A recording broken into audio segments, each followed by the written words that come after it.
Hello friends, welcome to engineer 7.0। Friends, आज की इस वीडियो लेक्चर में हम डिस्कस करने वाले हैं Uttar Pradesh polytechnic entrance exam के प्रीवियस ईयर मॉडल पेपर के बारे में। तो फ्रेंड्स, अभी तक आपने हमारे चैनल को सब्सक्राइब नहीं किया है तो कृपया चैनल को सब्सक्राइब कर लीजिए, बेल आइकन को भी क्लिक कर लीजिएगा, ताकि मैं जैसे ही एकेटीयू और पॉलिटेक्निक से रिलेटेड कोई नया अपडेट अपलोड करूं तो सबसे पहले नोटिफिकेशन आपको मिल सके।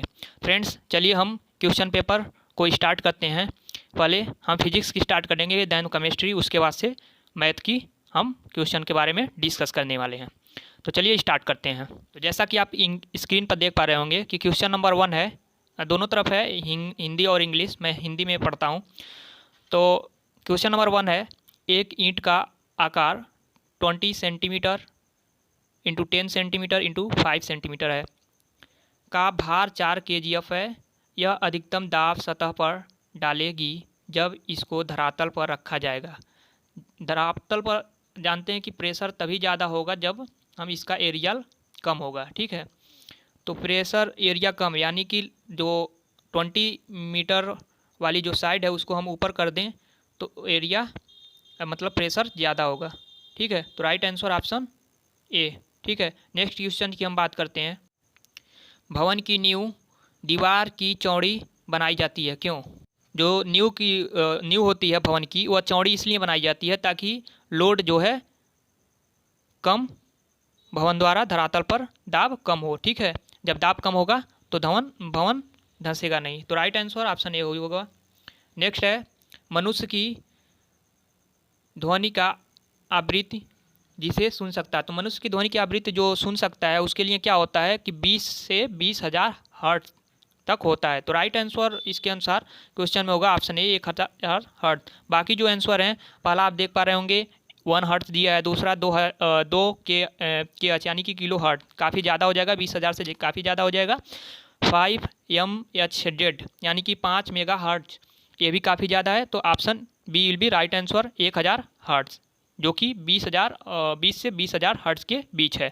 नेक्स्ट क्वेश्चन की हम बात करते हैं। समतल दर्पण से बना प्रतिबिंब होता है। जो समतल दर्पण से प्रतिबिंब बनता हो, क्या कैसा बनता है? सीधा और समान आकृति, ठीक है, सीधा और समान। नेक्स्ट क्वेश्चन है, दो समतल दर्पण जो कि 60 डिग्री का कोण बनाते हुए रखे गए हैं के मध्य रखी किसी वस्तु के बनने वाले प्रतिबिंब की संख्या। हम जानते हैं किसी समतल दर्पण के लिए जो प्रतिबिंब होगी है, प्रतिबिंब की संख्या वो होता है 360 डिवाइड बाई थीटा -1। तो 360 थीटा दिया है, 360 डिवाइड बाई थीटा का वैल्यू है 60 डिग्री, तो 60 और -1 करेंगे तो राइट आंसर कितना आएगा? 5। ओके, तो राइट आंसर यानी कि 5, ठीक है। नेक्स्ट क्वेश्चन है, एक वास्तविक एवं आकार से बड़ी प्रतिबिंब को प्राप्त किया जा सकता है। क्वेश्चन नंबर 6 है, ठीक है। तो एक वास्तविक आकार से बड़ी प्रतिबिंब अवतल दर्पण द्वारा प्राप्त किया जा सकता है। नेक्स्ट क्वेश्चन है, 1 mm मरकरी दाब का पास्कल में मान पूछ रहा है, ठीक है। पास्कल में मान पूछ रहा है तो इसके लिए क्या करेंगे? 13.6 × 10⁻³ की ग्रा प्रति घन मीटर दिया है। इसको हम क्या करेंगे? मल्टीप्लाई कर देंगे 9.8 मीटर पर सेकेंड स्क्वायर से, अब डिवाइड बाई 1000 यानी कि 13.6 मल्टीप्लाई बाई के जी है, इसमें मल्टीप्लाई कर देंगे 9.81 से और डिवाइड बाई 1000, ठीक है, तब मीटर स्क्वायर हो जाएगा। तो राइट आंसर हो जाएगा ऑप्शन, जब आप इसको हल करेंगे तो 133.28 पास्कल। पास्कल का जो यूनिट होता है, पास्कल मीन्स न्यूटन पर मीटर स्क्वायर। नेक्स्ट है, हाइड्रोमीटर का प्रयोग तरल पदार्थ में निम्न को मापने के लिए किया जाता है। जो हाइड्रोमीटर का प्रयोग किया जाता है वो आपेक्षिक घनत्व मापने के लिए किया जाता है, रिलेटिव डेंसिटी, ओके।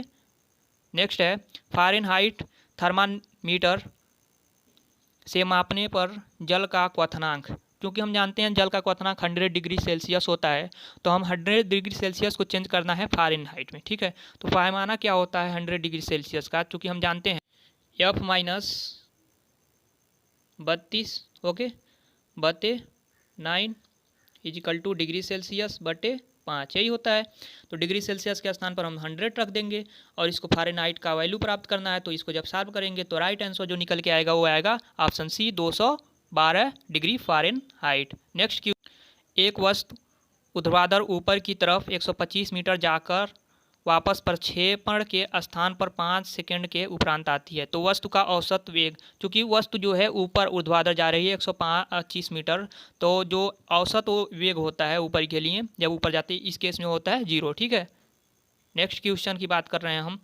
एक उपकरण के वर्नियर स्केल में 25 भाग डिवीजन है तथा मुख्य स्केल के 24वें भाग की सीध में आता है। मुख्य स्केल के 1 सेंटीमीटर को 20 बराबर भागों में बांटा गया है।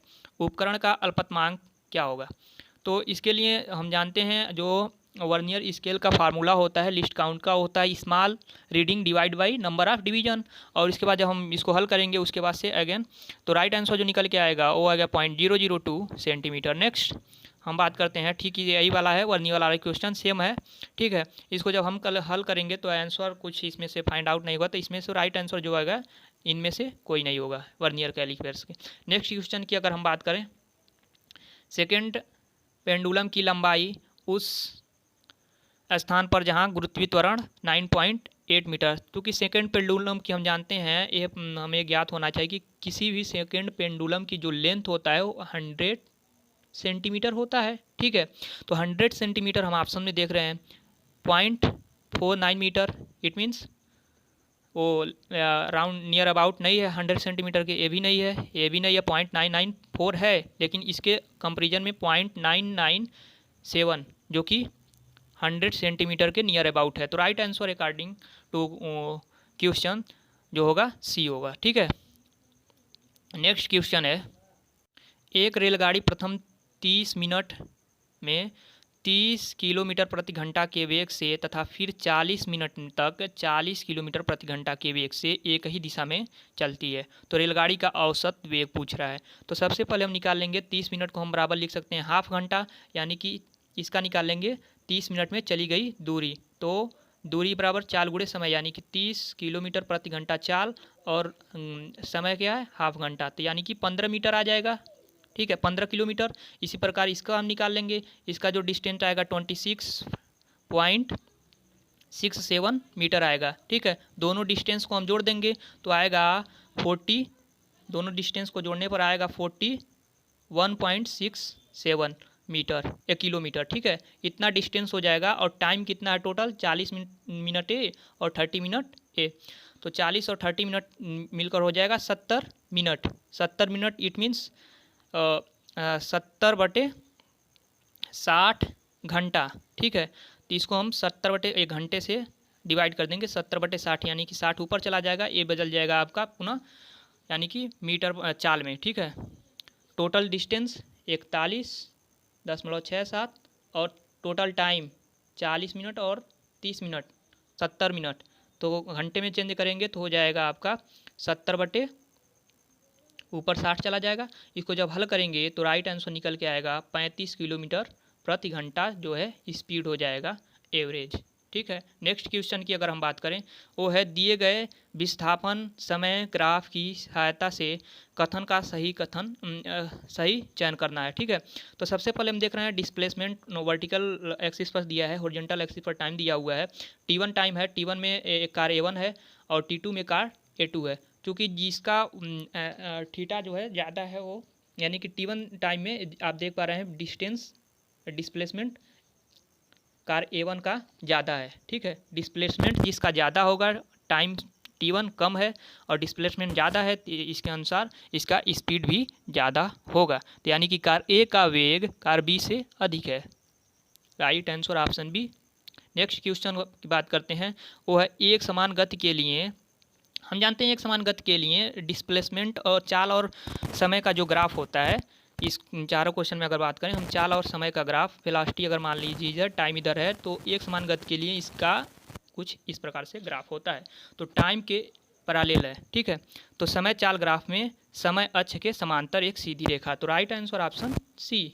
नेक्स्ट क्वेश्चन की अगर हम बात करते हैं, एक न्यूटन बल का सीजीएस यूनिट में, ये तो आप जानते ही होंगे, न्यूटन का सीजीएस में वैल्यू जो होता है 10⁵ डाइन। ओके, रेखी संयोग का मात्रक है। नेक्स्ट क्वेश्चन, रेखी संयोग का जो मात्रक होता है, चूँकि हम जानते हैं रेखी संयोग बराबर P बराबर होता है एम भी, ठीक है। एम का वैल्यू होता है किग्रा और वेलोसिटी मीटर प्रति सेकेंड, तो किग्रा मीटर प्रति second. Right answer will be option D.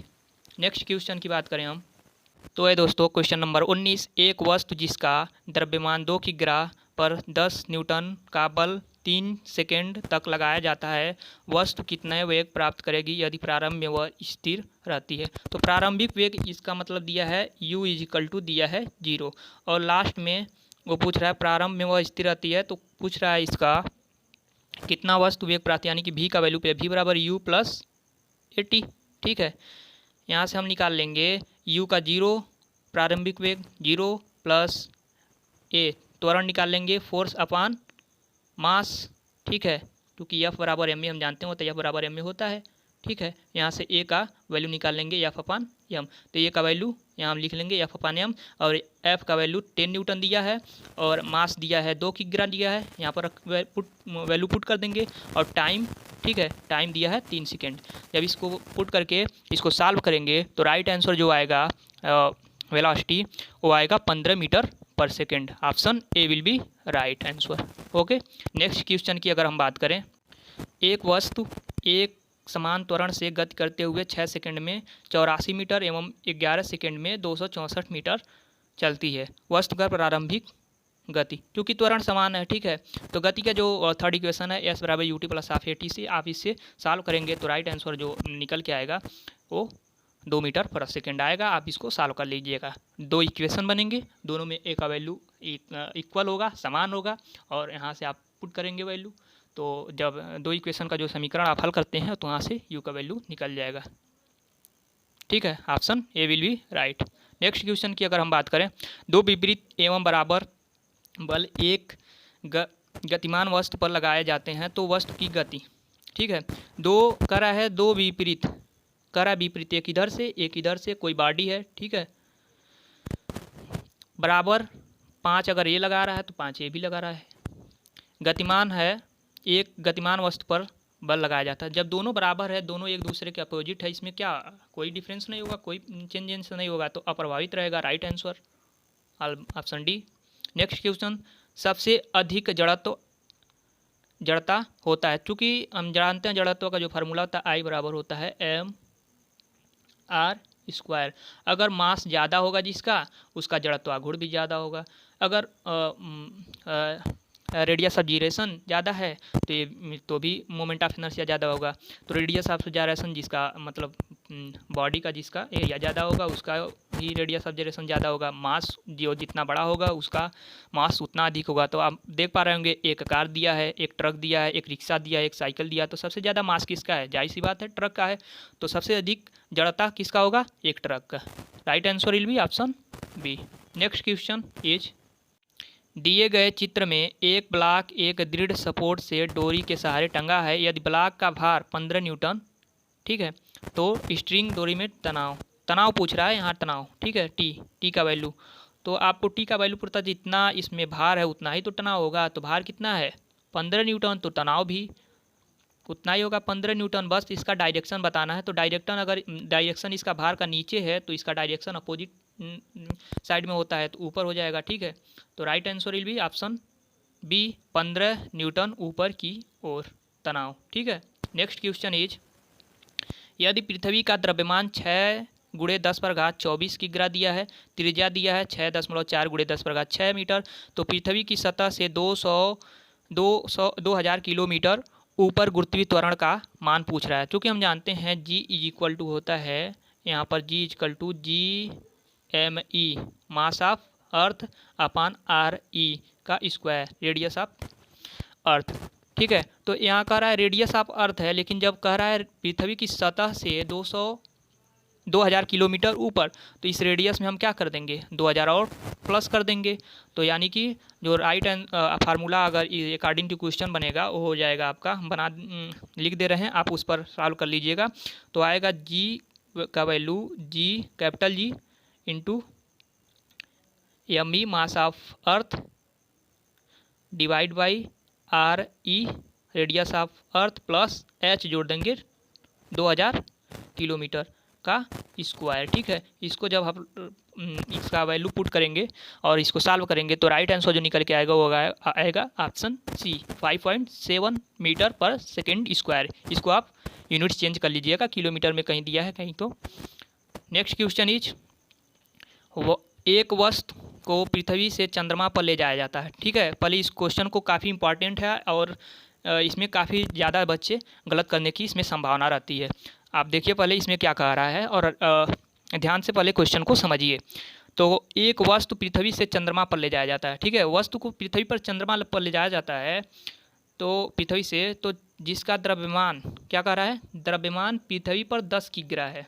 वस्तु का द्रव्यमान पृथ्वी पर 10 किग्रा है और जी का मान 9.8 मीटर पर सेकेंड स्क्वायर है। तो चंद्रमा पर 1.6 मीटर पर सेकेंड स्क्वायर जो है कि त्वरण हो जाता है जी का वैल्यू। तो वस्तु का चंद्रमा पर द्रव्यमान पूछ रहा है, क्या वस्तु का चंद्रमा पर द्रव्यमान। बहुत से लोग तुरंत कहते होंगे कि चंद्रमा पर जो हो जाएगा 1/6 हो जाएगा, तो यानी कि 10/6 ही सही होगा, 10 किग्रा दिया है तो, है ना। लेकिन ऐसा नहीं है, क्योंकि ये जो चंद्रमा पर जाने से भार घटता है, न कि द्रव्यमान। तो भार यहाँ पर नहीं पूछा है, यहाँ पर आपको द्रव्यमान कह रहा है। ठीक है, तो द्रव्यमान में कोई चेंजेस नहीं होते हैं। तो द्रव्यमान अगर 10 किग्रा है तो यहाँ भी द्रव्यमान 10 ही किग्रा होगा चंद्रमा पर भी। ठीक, अगर भार पूछता तो 1/6 कर देते टोटल भार का। ठीक, नेक्स्ट क्वेश्चन इज दोस्तों एक केमिस्ट्री का है। 25 क्वेश्चन हमने ऑलरेडी हम लोग डिस्कस कर चुके हैं फिजिक्स का। अब हम केमिस्ट्री का डिस्कस करने वाले हैं, क्वेश्चन नंबर 26 से 50 तक। देन उसके बाद हम मैथ का क्वेश्चन डिस्कस करेंगे। फ्रेंड्स, अभी तक हमने हमारा चैनल को अगर सब्सक्राइब नहीं किया है तो सब्सक्राइब भी कर लीजिए और साथ में अपने दोस्तों से अदर ग्रुप में चैनल को शेयर कीजिए। आपको इसी प्रकार से आगे भी पॉलीटेक्निक से रिलेटेड जानकारियाँ इस चैनल के माध्यम से मिलती रहेंगी। तो चलिए हम स्टार्ट करते हैं। तो क्वेश्चन नंबर इसमें देख रहे हैं आप, केमिस्ट्री का फर्स्ट है, यानी कि क्वेश्चन नंबर 26 है। कॉपर के प्रगलन में प्रयुक्त बेसेमर परिवर्तक का स्तर। कॉपर के प्रगलन में बेसेमर परिवर्तक का स्तर जो होता है वो होता है चूना। इसको ध्यान दीजिए, क्योंकि जानते हैं केमिस्ट्री का जितना भी क्वेश्चन आप याद करेंगे उतना ही बेटर होगा आपके लिए, मुझे लगता है कि। नेक्स्ट क्वेश्चन है तांबे का अयस्क। तांबे का अयस्क मैले काइट एक तांबे का अयस्क होता है। ओके, नेक्स्ट क्वेश्चन अगर हम बात करें, जल में हाइड्रोजन और ऑक्सीजन का आयतन पूछ रहा था। तो कि जानते हैं, सभी लोग जानते हैं H2 वो होता है, तो हाइड्रोजन का 2 और ऑक्सीजन का 1, तो 2:1। ओके, नेक्स्ट क्वेश्चन, निम्न में से कौन सी गैस ऑक्सीकारक तथा अपचायक दोनों है। तो ऑक्सीकारक और अपचायक अगर पूछता है तो वो होता है sulphur dioxide. Okay, next question is 1 विलियन में H+ आयन की सांद्रता 2 × 10⁻⁻8 है, मोल प्रति लीटर है। तो विलियन का pH मान, तो कि pH मान का सभी लोग फार्मूला जानते हैं। pH वैल्यू जो होता है -log H+ आयन की सांद्रता, यही ना होता है। H+ आयन की सांद्रता आपको दिया है 2 × 10⁻⁻8। यहाँ से जब इसको सॉल्व करेंगे तो यहाँ पर log आधा बेस 2 पावर 2 का वैल्यू भी दिया है 0.3010। ठीक है, आप उसका वैल्यू पुट करेंगे तो राइट आंसर जो निकल के आएगा वो आएगा option A 7.699। Okay, next question is क्षारीय विलयन में फिनाल्फथेलीन सूचक का रंग होता है। फिनाल्फथेलीन, ठीक है, क्षारीय विलयन में रंग कैसा होता है, रेड। कहीं कहीं आपको पिंक कलर का भी दे सकता है। तो नेक्स्ट क्वेश्चन इज आग बुझाने वाले यंत्रों में प्रयुक्त पदार्थ क्या है। ठीक है, आग बुझाने वाले यंत्र में जो प्रयुक्त पदार्थ होते हैं वो होता है N2CO3, यानी कि sodium di carbonate. Okay, next question, formaldehyde का IUPAC नाम। फार्मेल्डिहाइड का IUPAC नाम पूछ रहा है। वो क्या होता है, फार्मेल्डिहाइड का मेथेनॉल होता है। ठीक है, एसिटिक एसिड में क्रियात्मक समूह पूछ रहा है। ठीक है, एसिटिक एसिड का जो होता है COOH होता है, यानी कि यहाँ पर आप देख रहे हैं ये है। ठीक है, और ये जो दिया है C+O कीटोन है। ठीक है, जो ऑप्शन ए है ये कीटोन का जो है कि क्रियात्मक समूह है। ऑप्शन बी जो OH दिया है एल्कोहल का है। ऑप्शन सी जो है CHO दिया है ये एल्डिहाइड का है। ठीक है, नेक्स्ट क्वेश्चन की अगर हम बात, एल्कोहल के विहाइड्रोजनीकरण से यौगिक प्राप्त होता है। एल्कोहल के विहाइड्रोजिनेशन के कौन सा यौगिक प्राप्त होता है, ये पूछ रहा है। तो एल्डिहाइड प्राप्त होता है। ठीक है, एल्डिहाइड। नेक्स्ट क्वेश्चन इज तरल पदार्थ का क्वथनांक बढ़ता है। जो तरल पदार्थ होते हैं उसका क्वथनांक कब बढ़ता है? वायुमंडलीय दाब बढ़ाने पर। जब आप वायुमंडलीय दाब बढ़ता है तो किसी भी तरल का पदार्थ का क्वथनांक बढ़ जाता है। उसके बाद से हम बात करते हैं क्वेश्चन नंबर 37 की। परमाणु क्रमांक 17 वाले तत्व का आवर्त सारणी में स्थान। क्योंकि परमाणु क्रमांक 17 वाला जो तत्व होता है वो जानते हैं आप, क्लोरीन होता है। और क्लोरीन एक हाइड्रोजन परिवार का तत्व है जो कि हाइड्रोजन का आवर्त 3 में, ठीक है, आवर्त 3 होता है और जो वर्ग होता है वो होता है 7th A। तो यानी कि ये तो नहीं दिया है लेकिन वर्ग इसमें 7th दिया है, तो option B will be right. ठीक है, नेक्स्ट क्वेश्चन की अगर हम बात करें, निम्नलिखित में क्षारीय, तो क्षारीय फर्स्ट एक धातु है, सोडियम एक प्रकार का, आप वाले ही ऑप्शन देख पा रहे होंगे कि क्षारीय धातु है, सोडियम एक क्षारीय धातु है। नेक्स्ट अगर बात करें एल्कीन का सूत्र, एल्कीन का सूत्र जानते हैं फ्रेंड्स कि 2CnH2n, एल्कीन का ये फार्मूला होता है। n के स्थान पे अगर 1 पुट करेंगे तो आएगा CH2, अगर 2 पुट करते हैं तो n=2 पुट करते हैं तो C2H4 हो जाएगा। अगर n=3 पुट करते हैं तो C3H6 हो जाएगा। ठीक है, इसी प्रकार अगर आप 4 पुट करते हैं तो C4H8 हो जाएगा। तो आप ऑप्शन में देख पा रहे हैं एक C4H8 दिया है, तो राइट आंसर जो होगा अकॉर्डिंग टू 39 एल्कीन का सूत्र वो होगा ऑप्शन सी। ठीक है, ऑप्शन सी।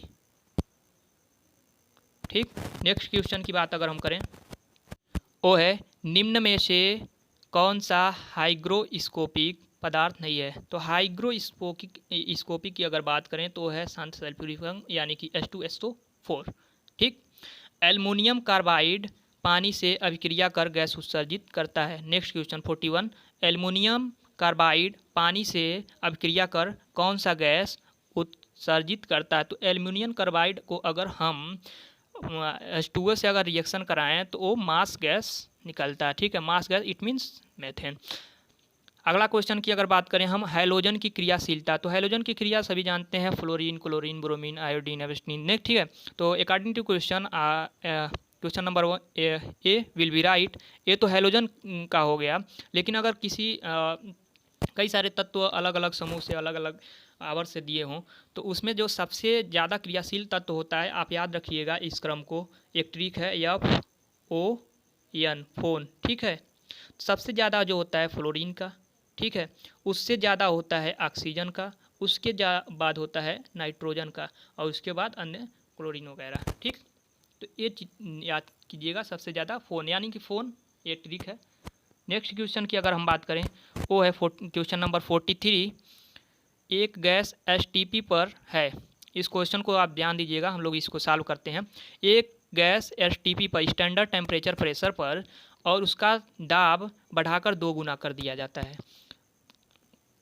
और ताप बढ़ाकर 546 डिग्री केल्विन कर दिया जाता है।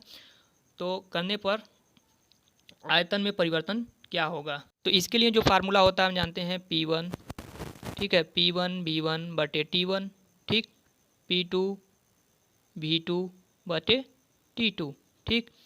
तो T1 का value standard temperature it means kelvin में जो होता है 273 होता है। ठीक, T1 = 273। P1 का वैल्यू आपका P1 सेम रहेगा, P1 को मान लेते हैं कोई प्रेशर P है, V1 का वैल्यू V मांग लेते हैं।